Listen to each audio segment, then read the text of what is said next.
ዓለማችን በየዕለቱ እየተቀያየረች ትገኛለች። ዛሬ ላይ ያለ ነገ የለም። አዳዲስ ሐሳቦች እየተገዙ አሮጌውን እየተኩ ይገኛሉ።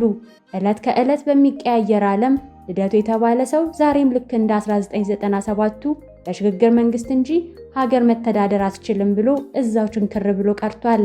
በህይወት ያለ ሰው ሐሳብ ይቀይራል የሚለው ልደቱ ላይ ብቻ መስራት ያልቻለው 1997 ላይ ኤክስፓየር ያደረገን ሐሳብ ይዞ ተቸንክሮ ቆሟል። ይህ ሰው እንኳን ሀገርን ሊያሻግር ይቅርና ራሱም ኤክስፓየር ካደረገው ከዚህ ውዳቂ ሐሳብ ተሻግሮ የተሻለ ለሀገር የሚጠቅም አንዲትም ሐሳብ ማቅረብ ተስኖት ሁሌም ሚዲያ ላይ በቀረበ ቁጥር ስለ ሽግግር መንግስት ይለፈልፋል። እኔ ለአቶ አሻግሬ ያለኝ መልእክት እኛ ተሻግረናል።